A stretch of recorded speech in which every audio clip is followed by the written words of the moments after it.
رژیم طالبان گلبدین نعمتیار رهبر 74 ساله حزب اسلامی افغانستان را به حبس خانگی محکوم کرده است. بنا به اطلاع سنگر، پایگاه خبری که اساساً مسائل افغانستان را پیگیری میکند، این اقدام میتواند با انتقادهای اخیر نعمتیار از طالبان از جمله طالبان را به فروش حریم هوایی افغانستان به امریکا، متهم کردن این سابقه دار حرکت‌های جهادی افغانستان بستگی داشته باشد. یکی از نزدیکان نعمتیار به خبرنگاران سنگر در کابل گفته است که رهبر حزب اسلامی از ساعت 8 صبح 15 اپریل سال 2024 با دستور مولا هیبت الله رهبر طالبان به حبس خانگی محکوم شده است. این منبع گفت گروهی از طالبان مسلح به محل وزیر اکبرخان به خانه‌ای که نعمتیار در آن زندگی میکند آمدند، خانه را محاصره کردند و به کسی اجازت ورود و ملاقات با او را نمیدهند.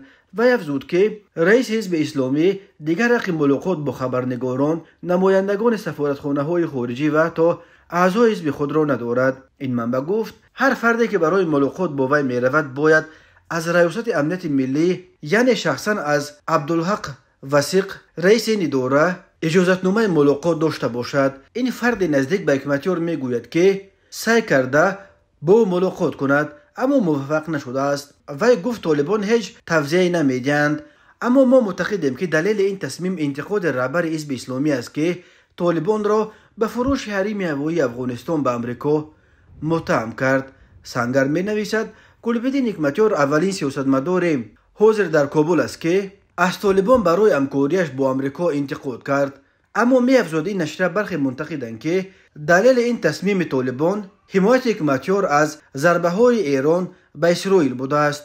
نعمتیار اخیراً با ستایش از اقدام ایران گفت بالاخره یک کشور مسلمانی پیدا شد که پاسخ شایسته به اسرائیل دهد. گلبدین نعمتیار 1 آگوست سال 1949 در ناحیه با تاجیکستان مرز همام صاحب ولایت قندوز به دنیا آمده است. هنوز در سالهای 70 عصر 20 به حرکت‌های جهادی پیوست و اینک تقریباً 50 سال باز در میدان سیاسی افغانستان حضور دارد. او در سالهای 90 یک مدت سروزیر افغانستان هم بود، ولی بیشتر به دلیل اختلافش با حکومت ربانی و احمدشاه مسعود با موشکباران کابل پایتخت افغانستان نام برآورده بود.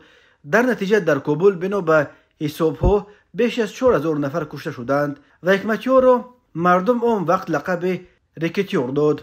در زمان رژیم اول طالبان نعمتیار یک مدت در تاجیکستان و سپس 20 سال باعث بندی نیمه آزاد در ایران قرار داشت. طالبان بعد تصرف دوباره کابل در ماه آگوست سال 2021 نعمتیار را امام یکی از مسجدهای پایتخت افغانستان تعیین کردند. او هر سر چند وقت از منبر این مسجد از سیاست طالبان پشتیبانی و از مخالفان آن از جمله از حکومت تاجیکستان به شدت انتقاد میکرد. اما اخیرا نعمتیار موقع خود را در پی بحث خانه‌اش با طالبان عوض کرد. در پایان ماه مارس سال 2024 نشریه 8 صبح خبر داد که طالبان نعمتیار را از خانه‌ای که حکومت پیشین افغانستان بر اساس سازشنامه صلح به او داده بود اخراج کردند. خود نعمتیار مستقیما درباره تقدیر خانه‌اش یگان اظهار نظر نکرد، ولی پسرش حبیب الرحمن از این رفتار طالبان انتقاد کرده آن را ننگین خوانده بود. روز 2 دکمبر سال 2022 در کابل پایتخت افغانستان هنگام نماز جمعه به جان گلبدین نعمتیار سوءقصد مسلحانه صورت گرفت.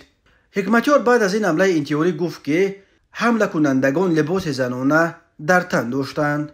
او بعدا اظهار داشت که عاملان سوءقصد به جانش 2 شهروند تاجیکستان بودند. تحقیقات ابتدایی نشان می‌دهد که هر دو تروریست تاجیکستانی‌اند، افغان نیستند. گروه تروریستی نتوانسته است که کسی را از میان افغان‌ها آماده کند. باید معلوم شود که چرا تاجیکستانی‌اند، چرا نه افغان. بیرق سیاه داعش از دست تروریستان انتحاری به دست آمد، گفته بود گلبدین نعمتیار در موعظه‌اش در نماز روز جمعه.